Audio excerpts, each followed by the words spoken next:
Hello, guys. Hello, guys.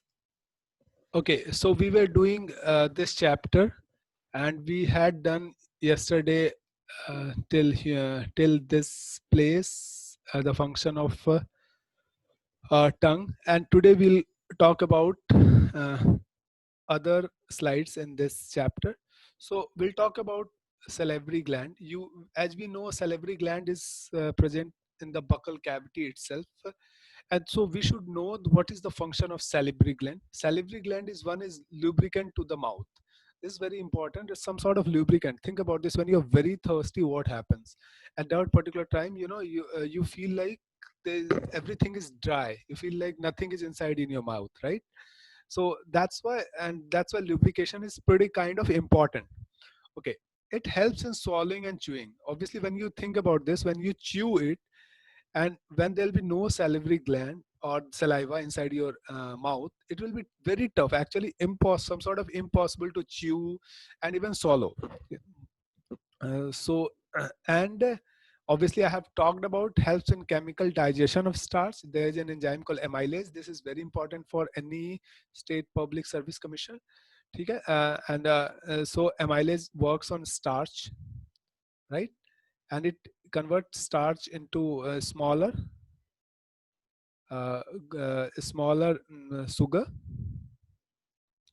Okay, and some of this is also very important question. They can give you this salivary gland saliva has, or saliva has antibacterial property or not. So you'll be confused. Actually, saliva has antibacterial property. It says and there is an enzyme called lysozyme, which is present in the saliva, which helps in killing the bacteria. So remember this thing. So let's talk about other phenomena. When you go back to your mouth, where you'll reach, this place. This is your buccal cavity, and when you reach there, this is known as pharynx. Pharynx is a common passage for food and air. Till here, your food and air is the passage is common, right? Even if you're taking even if you're breathing from nose, air and food comes exactly at till this point. They come exactly एक साथ. They come along. They come along. But at this point, what happened? This point, food goes to the food cavity or esophagus, which is known as esophagus. But the air goes to the wind pipe, and which eventually goes to uh, lungs. So think about this windpipe, or it is also known as trachea, and trachea is some sort of windpipe. So think about what happens sometime when your food enters into the trachea. What happens? You sneeze, right? You sneeze vigorously. And at that time, we sneeze vigorously because that can be harmful for us. Sometimes people can choke and die. That's why food should not go inside the esophagus, and that's why it is said when you are eating, you are not supposed to speak. So if you'll eat and speak, then there's a chance that your food might go inside the trachea. Okay, so what happened after food pipe or esophagus? uh, Food enter into esophagus. So what is esophagus? Esophagus, this red color thing you can see, this is esophagus. It means food pipe, which actually connects your mouth to the stomach. Okay, uh, and it goes along with neck and then chest, and it enter into the stomach. Okay. There is something called very important thing which you should concentrate: peristalsis movement. This they're going to ask the question. Look, peristalsis movement is contraction and expansion. So this led to food moving from one part of the food pipe to other part of the food pipe, and that's how food moves to the stomach. So it's a involuntary. You cannot control this. Remember this term, it's involuntary. Remember, if in examination they gave peristalsis is a voluntary movement. No, voluntary means you can control it. Like, and I control my hand movement, right? That is voluntary. But you cannot control the movement of your food pipe. So that is involuntary. So remember this thing, it's nothing but contraction and expansion. And it is happening because food should go to the stomach. Okay. Mm. And so peristalsis is the process of wave like muscle contraction, like contract, expand, contract, expand, contract, expand. And that's why food moves along the alimentary canal. Okay, so now food has reached to stomach. Now your food has reached to stomach. What will happen inside the stomach? So look, first we should know what is the shape of stomach.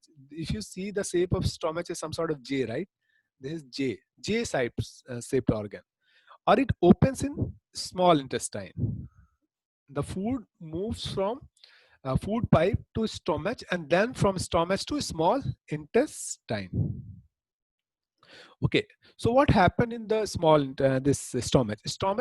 There are four things actually in stomach. Four chemical. One is hydrochloric acid, other is mucus, third is pepsinogen, and fourth is renin. Renin is only present in the infant. Infant means kids. Okay, those who are below 1 or 2 year old age. Okay, so what is the function of HCl? Matlab that hydrochloric acid. So it first function is it kills bacteria. It kills bacteria, any microorganism.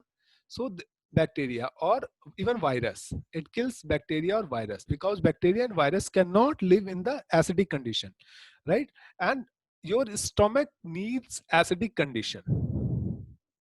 If the stomach is not acidic condition, this pepsinogen will not secrete. So remember this, and this HCl create the acidic condition in the stomach. And there is something called mucus which is actually lining the wall of stomach. So actually what is the function of mucus? It actually helps, or because of mucus the stomach wall survive from hydrochloric acid. So it's some sort of protection. It's some sort of protect the wall of stomach. And there is something, and the first enzyme comes, that is pepsinogen. Pepsinogen, they can ask you in examination, pepsinogen kahan se nikalta hai? Then it is from stomach. And what is the function of pepsinogen? It breaks down, remember this thing, it breaks down protein. Okay, it breaks down protein. Okay, and thing is, there's a one thing called renin. Renin is only present in the toddlers or small kids. It actually helps in coagulating the milk. It's actually, you can say, it helps in digestion of milk. It is not present in human, adult people. Okay. Okay. And after this in this place, when food comes out, food is some sort of semi-liquid, semi-liquid type of thing, and that is known as CHYMA, chyme. Okay, so let's move to the other side. What are the type of digestion? If you see digestion, physical digestion or difference between chemical digestion, we should know. So if you see, physical digestion means breaking down food into small parts, like uh, uh, it is happening. Even peristalsis is reason because of physical digestion.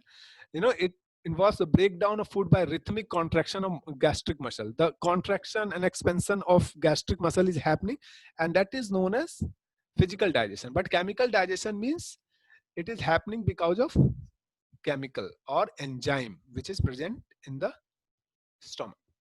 Okay, uh, like pepsin, renin. Okay. Okay, look, physical digestion leads to the formation of chyme, right? Like even HCl helps in physically digest. Physical digestion is creating food into smaller parts, so small that it will look like a liquid. Okay, or what happens to, because of chemical digestion, it leads to the formation of protease and peptones. It's like degradation of protein. Okay, so this is the guy, William Beaumont, the first guy who actually studied stomach. What is happening inside your stomach? William Beaumont. Okay, let's talk about small intestine. When the food reaches after stomach, food goes to small intestine. So what is, though the name is small, but it actually is the larger or bigger than long, or better word is longer than large intestine. It's actually longer than large intestine, and it's actually 7.5 meter. Look, this is like as the, it stays like this, okay? Or it receive juice or secretion from liver, which is attached to the small intestine. Pancreas se bhi he get enzyme. So liver se what he gets? Liver se it gets bile, and pancreas se pancreatic juice. Remember this thing. We'll talk about what is the function of bile and pancreatic juice in the next slide. It is a main site where complete digestion of food takes place. So if the question asks, if the examiner asks where the complete digestion of food takes place, the answer is small intestine. Or there is something called finger-like projection in the villi. If you cut this, excuse me, small intestine, you'll find a finger-like projection like this. Like it's known as villi. And why it is happening? Why when you just open this, you cut it, and you'll find lots of villi. It actually helps in increasing the surface area of small intestine. Right? It helps in absorption of the food. Look, what absorption of the nutrient actually. What happened after the food digests? The nutrient, the food digests. What happened? This food is moving inside this small intestine. So all the nutrient is absorbed by this villi, which is the blood vessel which is present in the villi. All the nutrient is absorbed by this blood vessel. So more the villi, more the surface area. The more the surface area, more it can, more it can absorb the nutrient, right?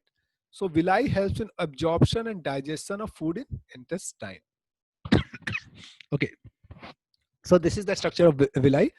You can see the structure of villi. If you just cut it open, you'll find like this. Okay?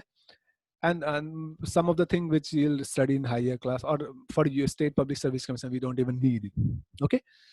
Okay, now we'll talk about liver and pancreas for a minute. So what is liver? Is some sort of red color, red color, uh, brownish red color, or it lives in the upper part of abdomen in the right side. When you think about right hand, and it is in your right side. So if they'll ask which side, it is right side of your abdomen. Okay, what is the function? It secrete bile, a juice known as bile. Or what this bile do? Bile actually plays role in digestion of it. It digests the fat. So if an examiner asks you the question, in the question where fat is digested, obviously fat is digested in a small intestine only, but the liver helps in digestion of fat. Okay, what about pancreas? Pancreas secrete pancreatic juice. Okay, then there are many enzymes in this, not needed, which actually release enzymes which actually helps in digestion of carbohydrate, protein, fat, and nucleic acid. Or everything got digested by pancreatic juice. Like carbohydrate got digested into glucose. Okay, and if you see fat get digested, it will go, yes, carbohydrate, complex carbohydrate will digested into glucose, simple sugar like glucose. Okay, and the protein will be converted into amino acid, which amino acid it taken by cell, and cell itself produce the protein, right, which we'll talk later.